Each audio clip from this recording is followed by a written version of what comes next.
Olá, turminha do quinto ano, tudo bem com vocês? Hoje é a nossa 15ª aula de língua portuguesa. E nessa aula nós faremos uma revisão dos conteúdos abordados no livro 1. Esses conteúdos eles estarão presentes na nossa avaliação bimestral.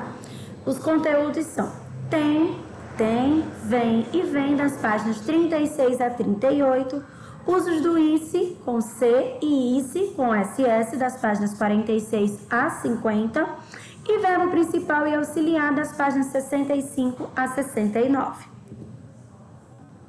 Vamos começar com tem com acento, tem sem acento, vem com acento e o vem sem acento na página 36. Bom, gente, essas palavras que possuem mesma pronúncia, elas são bem complicadas na hora de você saber quando elas serão utilizadas. São as palavras que nós chamamos de homônimas, né? Essas palavras homônimas, elas têm uma mesma pronúncia, porém, significado e o uso diferente. Acontece muito com a palavra, por exemplo, senso com C e senso com S, né? A palavra também manga, que às vezes é manga da camisa ou manga fruta. Enfim, nesse caso aqui, nós temos os verbos. E a única diferença entre eles é a presença do acento circunflexo. Então, vamos lá para a nossa leitura e em seguida a explicação. O tem é a forma do verbo ter no singular e o tem é no plural. Então, olha só.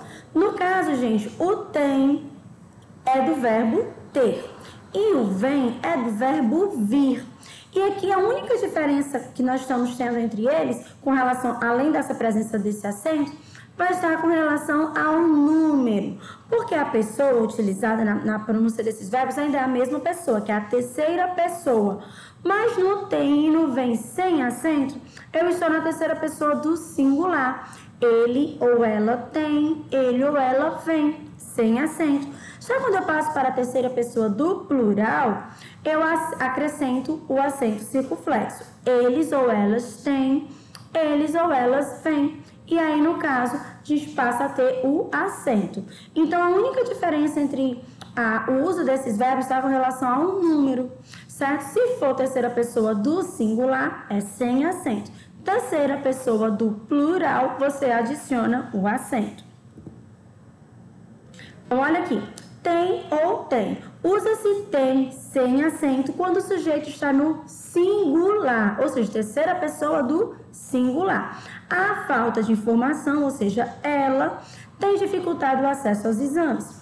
Já o tem com acento é quando o sujeito ele é composto ou está no plural. Todos os shoppings, ou seja, eles têm lanchonetes. Atenção, não existe a grafia de tem com 2 S ou tem com 2 S e acento, tá bom? Somente assim. Vem ou vem. Bom, o vem é a forma singular da terceira pessoa do verbo vir.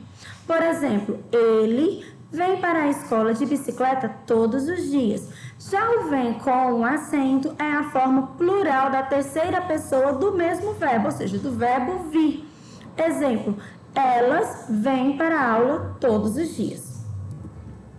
E aqui na página 37, a gente já entra numa outra questão. Há alguns verbos, quando eles saem do singular para o plural, ao invés de você adicionar um acento, você adiciona o quê? Você dobra a vogal E, tá bom? Isso acontece com o verbo ler. Ele ou ela lê, eles ou elas leem, com 2 S. Aqui temos outros verbos na página 38 que também tem essa mesma característica. O verbo ver, mesma coisa. Ele vê, no singular, eles ou elas, ou todos, veem. O crer também é a mesma situação. Ninguém crê nos contos de fadas, são histórias fantasiosas. No plural, algumas crianças ainda creem, porque são crianças, elas, né? Em histórias como a de João e o pé de feijão. A mesma coisa vai acontecer com o verbo dar. Singular, eu sugiro que você dê uma olhada nesse conto. Você vai adorar, ou seja, você é ele, né? Quero que elas deem os livros de contos para as crianças, pois já leram todos eles. Então, no plural, deem. No singular, dê. E aqui nós temos esses verbos, o crer, dar, ler, ver e os verbos que derivam deles que também vão seguir a mesma regra. Ele crê, eles creem, a mesma coisa acontece com o descrer ou descreem. Ele lê, eles leem, ou a mesma coisa acontece com releem.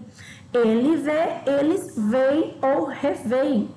Que ele dê, que eles deem. A gente bota aqui esse que, né, gente, essa partícula, porque nesse caso ele vai estar no subjuntivo, no presente do subjuntivo. E nós lembramos muito bem que no modo subjuntivo você tem o que, o se e o quando, né? O que no presente, o se quando for pretérito imperfeito, se eu soubesse, e no futuro é o quando, né?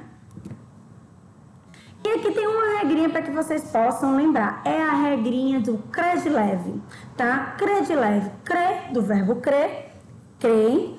De leve, né? O de, ele dê, eles deem. E, no caso, o lê e leem. E veem, tá bom? Então, aí nós temos a regrinha do crer de leve, né? Que esses três verbos aqui, eles estão sem um acento, tá? Mas, normalmente, eles vão estar com um acento. E no plural com os dois S's, o dobra. E olha só, uma curiosidade, gente. Antigamente, o leem, veem, creem deles tinha um acento circunflexo, que foi perdido de acordo com a nova ortografia, o novo acordo ortográfico.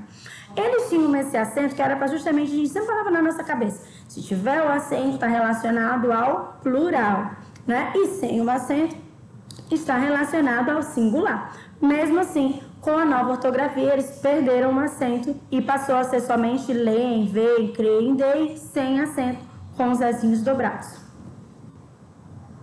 Página 48, agora nós vamos falar sobre a questão do ICE, né, as nossas terminações, ICE com C e ICE com SS.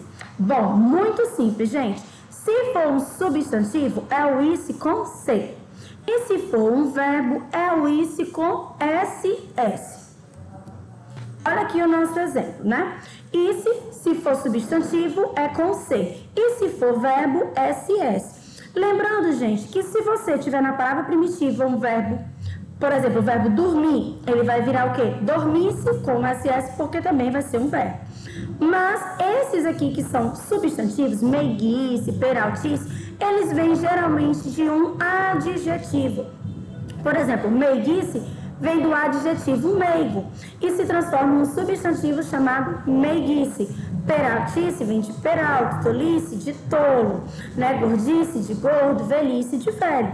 Então, esses substantivos, eles vão vir de um adjetivo. Então, se a minha palavra original for um adjetivo, eu terei substantivos com a terminação ICE com C. Se minha palavra primitiva for um verbo, eu terei derivados verbos com SSE na terminação. Então, olha aqui um exemplo. Dormir é verbo, então eu vou ter o quê? Dormisse também é verbo, SS. Explodir também é um verbo, então a minha terminação SS, explodisse. Chato é um adjetivo, então eu terei o substantivo chatice com C. Doidice, do mesmo jeito, porque vem de doido, que é um substantivo. Tolice também, porque vem de tolo. E existisse, vem do verbo existir, então é com SS. Ó, voltando aqui, lembrando a vocês, esses verbos aqui que terminam em ice, eles estão no modo subjuntivo. Se eu dormisse, se eu partisse, tá? Então, estamos no pretérito imperfeito do modo subjuntivo. Antes de falarmos sobre verbo principal e verbo auxiliar, vamos relembrar as formas nominais do verbo, que são quando os verbos se comportam como nomes, por isso, formas nominais. Nós temos três, de maneira geral. Infinitivo, que é quando o verbo termina em R, estudar. Gerúndio, quando o verbo termina em NDO, estudando. E no particípio regular, que nós temos dois, mas hoje vamos falar só de um, termina em ado ou ido. Estudado, subido, comido. E antes de falar também do verbo principal e verbo auxiliar, vamos entender que quando nós temos dois verbos, um vai se comportar como verbo auxiliar, o outro vai se comportar como verbo principal. E como nós temos dois verbos, ou seja, duas palavras para determinar uma única ação, nós temos uma locução verbal. Então, sempre que vocês escutarem esse termo locução, significa que foi utilizado mais de uma palavra para expressar alguma coisa. No caso aqui, foram usadas mais de uma palavra para expressar uma única ação. Tá? E aqui nós temos um exemplo na página 67 falando justamente disso. Está lendo. Qual é a ação? Ler, não é isso? Então, ler é a ação principal. Então, nós já sabemos que ler, lendo no caso, é o meu verbo principal. Antes dele, eu tenho o meu verbo auxiliar. O meu verbo auxiliar, ele vai estar o quê? Conjugado em algum tempo, algum tempo, de algum modo. E o meu verbo principal, ele vai vir como uma forma nominal. No caso aqui, lendo, termina em NDO. Então, ele vai estar no gerúndio. Se nós voltarmos aqui um pouquinho as nossas primeiras frases, ó, devo estudar, a ação é estudar, estava estudando, a ação estudar, tinha estudado, a ação estudar. Então, devo, estava e tinha são verbos auxiliares e podemos perceber que eles sempre aparecem antes do meu verbo principal, que no caso aqui é estudar, estudando e estudado. Olha aqui outro exemplo na página 67. Tenho pensado. Tenho é o meu verbo auxiliar. Pensado é a minha ação principal, então pensado é o meu verbo principal. No caso aqui, ele está no particípio que termina em ado. Está fazendo. Está é o meu verbo auxiliar. E após ele, eu tenho o meu verbo fazendo, que é a minha ação, a ação de fazer alguma coisa. E ele está no gerúndio NDO. Então, o verbo auxiliar sempre será o verbo que ele precede o verbo principal, ou seja, ele vem antes do meu verbo principal. Ele vai estar conjugado em algum tempo, de algum modo. Pode ser no presente, no pretérito, em algum modo, né, de algum tempo. E o meu verbo principal, ele vai estar na minha forma nominal. E ele vem sempre após o meu verbo auxiliar. Aqui nós temos um exemplo que mostra bem direitinho que sempre o meu verbo auxiliar, ele está antes do meu verbo principal. Todos esses verbos que estão circulados são verbos auxiliares. Podemos perceber que eles estão antes do meu verbo principal. O meu verbo principal aqui, podemos perceber também que eles estão sempre nas formas nominais. Bom, gente, eu espero que vocês tenham entendido a nossa aula e gostado do nosso conteúdo. Em caso de dúvidas, anotem essas dúvidas, compareçam às nossas videoconferências e tirem essas dúvidas. Continuem estudando, se dedicando e acompanhando as nossas postagens através da agenda eletrônica. Um grande abraço e até a nossa próxima aula. Tchau, pessoal!